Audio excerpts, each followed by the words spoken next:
Hello friends. Data structure के concepts को programming के द्वारा इंप्लीमेंट करने की इस सीरीज में हम लोग देख रहे हैं क्यू का इंप्लीमेंटेशन यूजिंग डायनेमिक एरेज। और ये सब कुछ हम बना रहे हैं सी लैंग्वेज में, जिसको मैंने 11 पार्ट्स में बनाया हुआ है, जिसका ये 7th पार्ट है। इसके पहले हम 6 पार्ट्स देख चुके हैं और आई होप आपने उनको देख लिया है, क्योंकि उसी की कंटिन्यूशन में वीडियो है। तो आइए स्टार्ट करते हैं। आज का हमारा मकसद होगा हाफ क्यू फंक्शन बनाना। इसके पहले के लेक्चर्स में हम लोग बात कर चुके हैं कि जो क्यू एडिटी बनाना है उसमें डेटा स्ट्रक्चर और सेट ऑफ ऑपरेशंस कैसे होंगे। डेटा स्ट्रक्चर हमने जो सोचा हुआ था उसमें 4 वेरिएबल्स होंगे। कैपेसिटी, जो कि टोटल क्यू में कितनी जगह है उसको दर्शाती है, और फ्रंट और रेयर इंडेक्स कंटेन करते हैं उन एलिमेंट्स के जो फ्रंट एलिमेंट है और जो लास्ट इंसर्टेड एलिमेंट है। फ्रंट से हमें डिलीशन करना होता है और रेयर पर हमें इंसर्शन करना होता है। ARR वो पॉइंटर वेरिएबल है जो कि पॉइंट करेगा उस एरे को जिसके अंदर हम क्यू का डेटा स्टोर कर रहे हैं।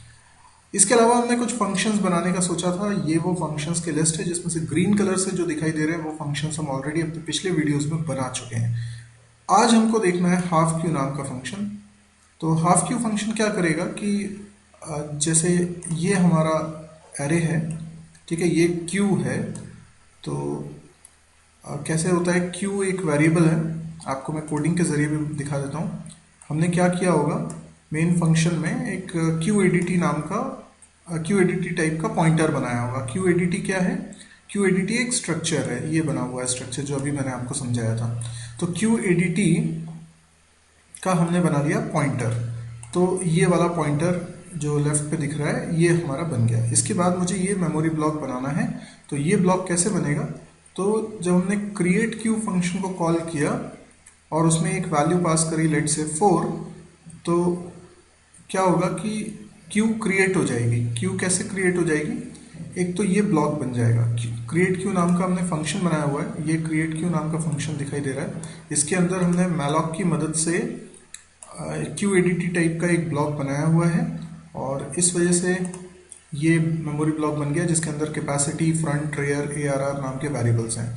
इसके साथ ही यहाँ पर हमने एक और बार मैलॉक फंक्शन को कॉल किया जिसमें जितनी कैपेसिटी यूज़र ने बोली थी, जो आर्ग्यूमेंट के थ्रू हमें मिली थी, उतनी कैपेसिटी का हम एरे क्रिएट कर लेते हैं।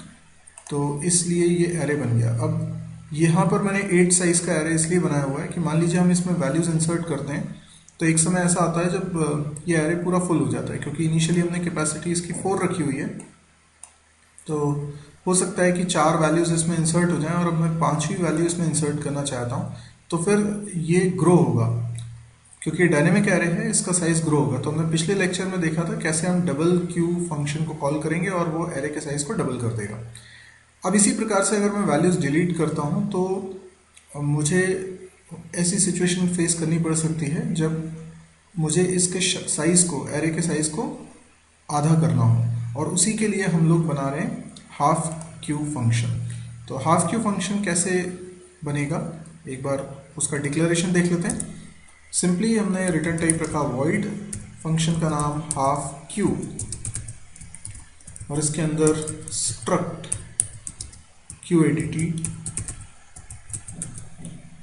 और इस टाइप का एक पॉइंटर। ठीक है, तो हर फंक्शन में हम इसी तरीके से आर्गुमेंट पास कर रहे हैं, क्योंकि जिस क्यू पे आपको काम करना है आपको उसका एड्रेस पास करना पड़ेगा। तो हम बेसिकली करते क्या है कि ये जो बड़ा सा ब्लॉक बना है जिसमें capacity, front, rear, ARR variable, इसका एड्रेस क्यू में रखा है, यही एड्रेस हम सप्लाई कर देते हैं। तो ये एड्रेस इस क्यू में आ जाता है। ठीक है, अब मैं इस फंक्शन को डिफाइन करने जा रहा हूँ। ये फंक्शन की बॉडी है। अब ये फंक्शन कब कॉल होगा अभी आप इसकी चिंता मत करिए। वैसे मैं बताता हूँ, ये फंक्शन तब कॉल होगा जब इस एरे में जैसे साइज है 8, तो डिलीट करने के बाद, कोई एलिमेंट को डिलीट करने के बाद अगर टोटल एलिमेंट्स कैपेसिटी के आधे बचे, यानी कैपेसिटी अगर 8 है और टोटल एलिमेंट्स 4 बचे, जैसे मान लीजिए शुरुआत में ऐसी सिचुएशन थी कि 5 एलिमेंट्स इसके अंदर रखे हैं और अब मैंने एक एलिमेंट को डिलीट कर लिया, तो अब कितने एलिमेंट्स बचेंगे? 4। तो टोटल कैपेसिटी थी 8 और डिलीट करने के बाद आपके पास एलिमेंट्स बचे हैं 4। तो डिलीट हो जाने के तुरंत बाद क्या करना है आपको, इसके हम साइज को आधा करने के लिए हाफ क्यू फंक्शन को कॉल कर लेंगे। तो जिससे क्या होगा कि ये आधा एरे डिलीट हो जाएगा। लेकिन अभी इसमें कुछ इश्यूज आ सकते हैं। तो हाफ क्यू को कॉल करने से पहले डेफिनेटली ये चेक किया गया होगा कि इसमें कितने एलिमेंट्स बचे हैं, पर वो हमारा आज का टास्क नहीं है। वो सब हमने चेक करके हाफ क्यू को कॉल कर लिया। अब हाफ क्यू को जब कॉल कर लिया तब क्या करना है वो सोचना है। अब सिचुएशन कुछ ऐसी हो सकती है कि इसके अंदर कुछ एलिमेंट्स रखे हों। फॉर एग्जांपल एक बात तो तय है कि जब इसके अंदर 4 एलिमेंट्स बचेंगे तभी हाफ क्यू कॉल हुआ होगा। तो अब वो 4 एलिमेंट्स कहाँ रखे होंगे अपन उसको सोचते हैं। तो मान लीजिए एक एलिमेंट है 5 जो यहाँ रखा है, एक एलिमेंट है 7, एक एलिमेंट है 2, एक एलिमेंट है 8। अब ये 4 एलिमेंट्स रखे हैं और सोचिए फ्रंट के अंदर है 2, यानी 5 जहाँ रखा है ना उसका इंडेक्स 2, और रेयर की वैल्यू है 5 यानी जहाँ 8 रखा हुआ उसका इंडेक्स। तो अब अगर कोई डिलीट होगा तो वो डिलीट होगा इंडेक्स नंबर 2 पे जो रखा है वो डिलीट होगा। तो ये फ्रंट है और ये रेयर है, ठीक है। अब ऐसे में अगर आप एरे का साइज आधा करोगे तो ये एलिमेंट्स को पहले आपको एडजस्ट करना पड़ेगा। तो आप क्या करो, एक नया एरे बनाओ, ठीक है। एक टेम्प नाम का वेरिएबल ले लो, ठीक है, जो कि पॉइंटर वेरिएबल होगा, और एक नया एरे बना दो जिसका साइज कैपेसिटी का हाफ हो, ठीक है। तो कैपेसिटी को पहले तो आप हाफ कर लो। कैपेसिटी अगर इनिशियली 8 थी तो उसको हाफ करके 4 कर लो। तो अब जो एरे आपके पास बनेगा उसका साइज हो जाएगा 4, 0 1 2 3, ठीक है। और टेम्प इसको पॉइंट कर रहा है। अब ये जो एलिमेंट्स है ना फ्रंट से लेकर रेयर तक, ये एलिमेंट्स इनमें कॉपी करना है इस तरीके से, ठीक है। ओके, तो यहां पर आ जाएगा 5 7 2 8, और उसके बाद फिर ये वाला जो ओरिजिनल एरे था इसको डिलीट कर दो और ARR इस नए एरे को पॉइंट करने लगे। इसके लिए आप टेम्प की वैल्यू ARR में कॉपी कर दो। ये हमारा लॉजिक है। अब लेकिन इसमें एक सिनेरियो और हो सकता है, उसको भी देखिए। मान लीजिए इसमें जो एलिमेंट्स हैं, 4 एलिमेंट्स बचे हैं। एक एलिमेंट है 5, एक एलिमेंट है 2, एक एलिमेंट है लेट्स से 7, ठीक है, और एक एलिमेंट है 8। अब फ्रंट की वैल्यू है 6 और रेयर की वैल्यू है 1, ऐसा भी हो सकता है। कैपेसिटी इसकी 8 है, ठीक। तो अब क्या है कि फ्रंट आगे हो गया है और रेयर पीछे साइड में आ गया है, ठीक है ना, क्योंकि ये सर्कुलर क्यू की तरह हम इसको इमेजिन करते हैं, सर्कुलर एरे रहता है। तो अब क्या करना है, अगेन काम तो वही करना है, हमें टेम्प नाम का वेरिएबल बनाना है जो कि पॉइंटर वेरिएबल होगा, और फिर एक एरे क्रिएट करना है जिसका साइज कैपेसिटी का हाफ होगा, और इसका मतलब 4, तो 0 1 2 3, और हम इसके डेटा को कॉपी करेंगे। डेटा को कॉपी करने के लिए हम क्या कर सकते हैं, हम टेम्प के लिए एक आई नाम का वेरिएबल ले लेते हैं, जो आई इंडेक्स होगा इस टेम्प के द्वारा पॉइंट हो रहा है एरे का, ठीक है ना। तो मैं क्या करूँगा, आई यहाँ पे लेता हूँ आई वेरिएबल टेम्प आई में, ठीक है। मुझे वैल्यू रखनी है टेम्प जे की, सॉरी टेम्प नहीं, ARR जे की, तभी तो कॉपी होगा, ARR जे की, ठीक। अब होना क्या चाहिए, ये रिपीटेडली ये स्टेप चले, इसको मैं रिपीट करूंगा और हर बार आई और जे की वैल्यू भी चेंज करता जाऊंगा। आई की वैल्यू तो सिंपली इंक्रीमेंट होती जाएगी, 0 फिर 1 फिर 2 फिर 3, ठीक है। और ये लूप कितनी बार चलेगा, है ना, ये लूप कितनी बार चलाना है हमको, जितने एलिमेंट्स इसके अंदर रखे हुए हैं। एलिमेंट्स 4 हैं तो 4 बार ये चलेगा। आई की वैल्यू एक एक करके चेंज होगी, पहले 0 रहेगी, फिर 1 रहेगी, फिर 2 रहेगी, फिर 3 रहेगी, ऐसी रहेगी। और जे की वैल्यू इनिशियली क्या रहेगी, जो फ्रंट की वैल्यू है, दैट इज 6 के बाद ये 7 होगी, 7 के बाद ये 8 नहीं हो सकती क्योंकि इंडेक्स नंबर 8 नहीं है, तो फिर 0 होना चाहिए, 0 के बाद फिर क्या होना चाहिए, 1 होना चाहिए, ठीक है। अब इसकी हम कोडिंग करने जा रहे हैं। ये दोनों मैंने केसेस बताए आपको, तो हमें बस ये दोनों ही केस में ये टेम्प आई में ARR जे की वैल्यू असाइन करनी है, वो तो करनी है कॉपी, लेकिन हमको बस इस बात का ध्यान रखना है कि जे की वैल्यू कैसे इंक्रीमेंट हो, क्योंकि जे की वैल्यू हो सकता है कि लास्ट इंडेक्स हो चुकी हो तो उसमें इंक्रीमेंट नहीं होगा, उसमें फिर 0 असाइन होगा, बस इतना ही ध्यान रखना है और कुछ भी नहीं है, ठीक है। तो हम हाफ क्यू फंक्शन अब डिफाइन करते हैं। सबसे पहले तो हमें इसके अंदर टेम्प बनाना है। टेम्प किस टाइप का होगा, टेम्प इन टाइप का एक पॉइंटर होगा, ठीक है ना। मतलब जैसा ARR है वैसा ही तो बनेगा ना। तो ARR भी तो इंट टाइप का ही पॉइंटर है, क्योंकि इंट एरे के पहले ब्लॉक का एड्रेस इसमें कंटेन होना है। तो ऐसे ही ये टेम्प होगा, तो टेम्प इंट टाइप का अपने पॉइंटर बना लिया। अब हम क्या करते हैं कि जो कैपेसिटी है उसके हाफ, है ना, कैपेसिटी को तो पहले हाफ कर लेते हैं, ठीक है ना। कैपेसिटी को हाफ कर लेते हैं या बाद में भी कर लेंगे। अभी अभी आप मान लो कि कैपेसिटी जितनी है उसके आधा साइज का हमें एक एरे बनाना है। तो हम मैलॉक फंक्शन को कॉल करते हैं और उसमें हम साइज प्रोवाइड करते हैं। तो हम बोलेंगे size of int block size का, यानी एक इंट ब्लॉक का हमें मैलॉक की मदद से एक ब्लॉक बनाना है, इन टाइप का ब्लॉक बनाना है। लेकिन इन टाइप का एक ब्लॉक नहीं बनाना है, तो हम इसमें मल्टीप्लाई करेंगे कितना, कैपेसिटी का half. Now what is half of the capacity? तो मैं यहाँ पे लिखता हूँ, देखिए, Q arrow capacity divided by 2, ठीक है। तो कैपेसिटी का क्या हो जाएगा, हाफ हो जाएगा, ओके। कैपेसिटी अगर 8 है तो 8/2 कितना हो जाएगा, 4। तो 4 इंटू साइज ऑफ इंट, तो 4 इंट ब्लॉक्स का एक एरे बन जाएगा। और यहाँ टाइप कास्टिंग कर देता हूँ, ठीक है। और ये एड्रेस किस में पहुँचा दूँ मैं, टेम्प के अंदर पहुँचा देता हूँ, ठीक है, सिंपल। तो एक काम हमारा हो गया, हमने ये एरे बना लिया है यहाँ पर, जैसे ये टेम्प बना हुआ है, ठीक है ना, ये एरे बना लिया। अब मुझे सिर्फ डेटा को कॉपी करना है। तो डेटा को कॉपी करने के लिए मुझे आई और जे वेरिएबल की ज़रूरत पड़ेगी। तो मैं यहाँ पर वेरिएबल्स बना लेता हूँ, आई और जे, ठीक है। अच्छा, अब आई और जे, अब एक बात तो पक्की है, मुझे क्या करना है, टेम्प आई में असाइन करना है ARR जे। कैसे लिखूँ, क्यू ARR जे, ठीक है, ये करना है मुझे। लेकिन अब आई और जे की वैल्यूज़ क्या रहेंगी, तो मैं एक लूप लगाता हूँ। अब ये लूप कितनी बार चलना चाहिए, ऑब्वियस सी बात है कि जितना आई वाला एरे है यानी 4 टाइम्स, है ना, कैपेसिटी के हाफ तक चलना चाहिए, ओके। तो कैपेसिटी का हाफ मैं किसी वेरिएबल में रख सकता हूँ या डायरेक्टली भी लिख सकता हूँ। तो मैं एक वेरिएबल ले लेता हूँ, इन टाइप का एक वेरिएबल लेंथ, है ना, एल ले लेता हूँ, ठीक है। तो मैं क्या करूँगा ना कि एल के अंदर असाइन कर दूंगा क्यू एरो कैपेसिटी बाई 2। तो कैपेसिटी का जो हाफ है वो एल में चला गया। तो कैपेसिटी अगर 8 थी तो ये हाफ होके 4 हो गया इसमें। तो मैं एक लूप चलाता हूँ, आई की वैल्यू 0 से स्टार्ट हो, और मैं लिख सकता हूँ आई लेस देन इक्वल टू या लेस देन केवल, क्योंकि अगर लेंथ 4 है तो इंडेक्स आखिरी होगा 3, क्योंकि 0 से स्टार्ट कर रहे हैं ना, और आई प्लस प्लस। तो आई की वैल्यू तो एक एक करके बढ़ती जाएगी।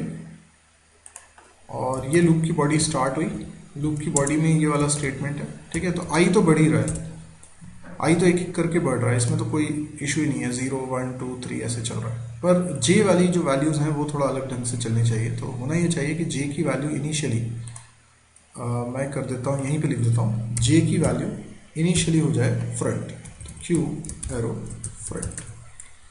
तो जो फ्रंट में वैल्यू होगी ना वो जे में चली जाएगी। तो जे की इनिशियल वैल्यू कितनी हो जाएगी, इनिशियल वैल्यू हो जाएगी 6। अच्छा, उसके बाद फिर मैं जे में इंक्रीमेंट करूँगा, लेकिन मैं ये देखूँगा जे कहीं लास्ट इंडेक्स यानी कैपेसिटी -1 के बराबर तो नहीं हो गया। अगर जे कैपेसिटी -1 के बराबर हो गया है, देखिए मैं क्या करता हूँ, इफ जे इक्वल्स टू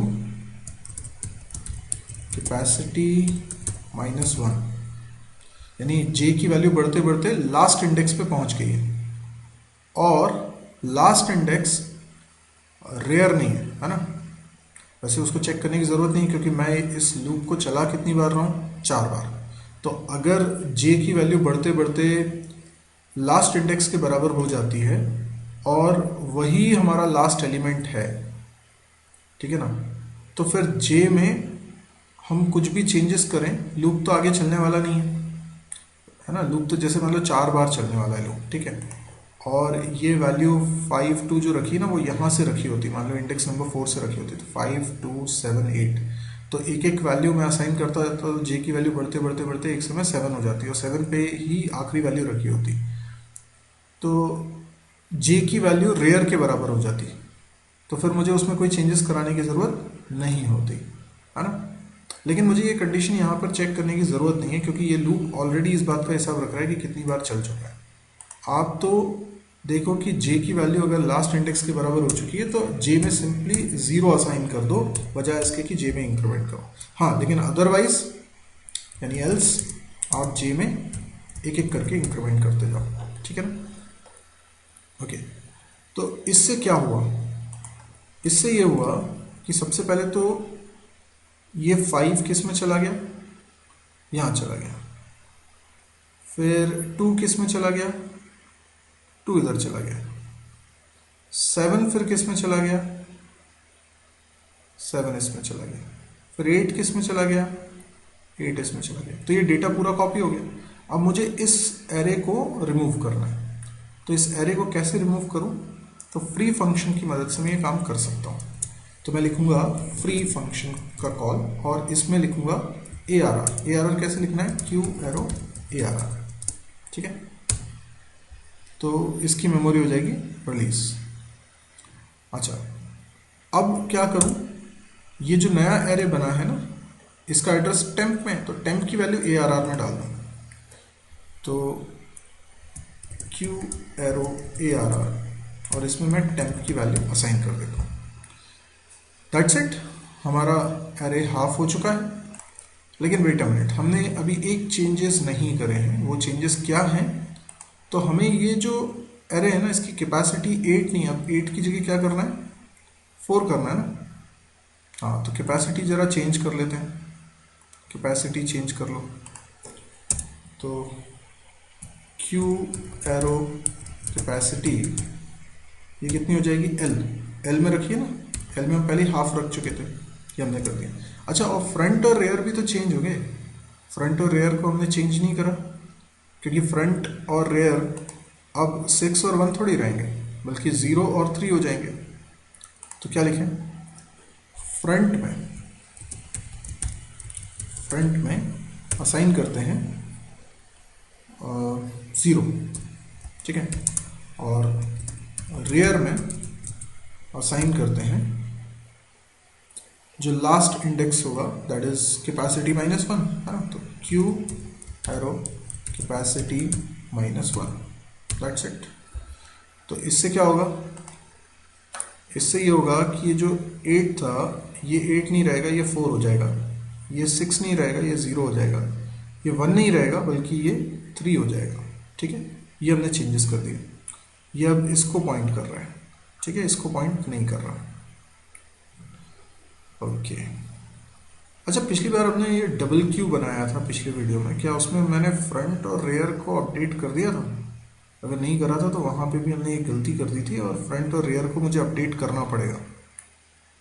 जैसे अगर एरे का साइज था, मान लीजिए 4 था एरे का साइज, और ठीक है, इसमें कुछ वैल्यूज रखी थी और ये पूरा फुल हो चुका है, ठीक है, तो मैंने इसका साइज क्या कर दिया था, डबल कर दिया था, ठीक, डबल कर दिया था। तो कैपेसिटी चेंज होना चाहिए, कैपेसिटी तो मैं चेंज कर रहा था, डबल क्यू में मैंने ये कैपेसिटी तो चेंज कर दी थी, ठीक है। उसके बाद जो इसके एलिमेंट्स थे उनको मैंने वो कॉपी भी करा लिया था, ये टेम्प वाली कॉन्सेप्ट लेके इसमें कॉपी हो गया था। तो डबल क्यू होने के बाद ही तो अगली वैल्यू इंसर्ट होगी, है ना। लेकिन फ्रंट और रेयर चेंज हो जाएंगे, फ्रंट और रेयर क्या हो जाने चाहिए, 0 3 हो जाने चाहिए, है ना। तो हम क्या करेंगे, फ्रंट और रेयर इसमें भी चेंज करेंगे। तो Q एरो फ्रंट हो जाएगा 0 और Q एरो रेयर ये हो जाएगा कैपेसिटी -1, लेकिन कैपेसिटी जो ओल्ड कैपेसिटी थी वो, यानी Q arrow capacity divided by 2 कर लो, जो रिजल्ट आया उसमें -1 कर लेना, ठीक है। तो ये रेयर की वैल्यू होनी चाहिए थी। आई एम सॉरी, ये पिछली बार ध्यान नहीं रहा था, ये 2 लाइन्स हमने नहीं लिखी थी, इसको हमें लिखना था। हालांकि हम डिस्कस करते वक्त ये सोचा था कि हम ऐसा करेंगे, लेकिन फिर हमने किया नहीं। ठीक है। तो अभी अल्टीमेटली जब प्रोग्राम पूरा फाइनल बन जाएगा हमारा और लास्ट में हम मेन फंक्शन बना के इसको चला के देखेंगे, तो हो सकता है कुछ एरर्स आए, इस तरह की मिस्टेक्स हों, तो हम उसको तब भी सुधार सकते हैं। लेकिन अभी जहाँ तक मुझे लग रहा है कि इसको मैंने सही कर दिया। अब हमारा हाफ क्यूब भी बन चुका है और डबल क्यूब भी बन चुका है। ये हमारा हाफ क्यूब फंक्शन है। ठीक है, आई होप आपको ये समझ में आ गया होगा। अब यदि ये वीडियो आपको पसंद आया तो आप इसको लाइक कर सकते हैं। अगर आपको लगता है इस तरह के और वीडियोस देखने में आप इंटरेस्टेड है तो इस चैनल को ज़रूर सब्सक्राइब करिए। इसके अलावा आप मेरी वेबसाइट को ज़रूर विजिट करें www.mysurgy.com। इस वेबसाइट पे आपको सी प्लस प्लस, जावा, PHP, MySQL, data structure, DBMS जैसे कई सारे कोर्सेज मिलेंगे। कैंपस प्रिपरेशन के लिए भी काफ़ी सारा मटेरियल मिलेगा। वीडियोस के अलावा भी दूसरे तरह का कंटेंट है, जैसे ऑब्जेक्टिव क्वेश्चन है, इंटरव्यू क्वेश्चन है, या प्रोजेक्ट्स आपको मिल सकते हैं। यहाँ पे डाउनलोड कर सकते हैं आप प्रोजेक्ट्स को, उनको कैसे बनाना है वो पूरा सीख सकते हैं। तो काफ़ी कुछ स्टफ आपको इस साइट पे मिलने वाला है, तो आप इस साइट पे ज़रूर आइए। क्योंकि YouTube में आप देख रहे होंगे, लेकिन YouTube पे क्या है कि एक पर्टिकुलर चैनल देख रहे हैं तो आपको बाकी चैनल्स की जानकारी अगर नहीं है तो कई सारे वीडियोस आप मिस कर रहे हैं। और सिस्टमेटिकली आपको इस साइट पे दिखता है कि किस वीडियो के बाद आपको कौन सा देखना चाहिए, सिस्टमेटिकली अरेंज्ड है। तो आप एक बार इस साइट पे आइए, उसको सब्सक्राइब करिए। और ये सारा का सारा कंटेंट फ्री है, हिंदी में है, और डेली अपडेट होता है, डेली एक नया वीडियो अपलोड होता है। तो बहुत अपडेटेड साइट है, आप प्लीज़ इसको विजिट करें। और अगर पसंद आए तो आप इसको शेयर ज़रूर करिए। Thank you.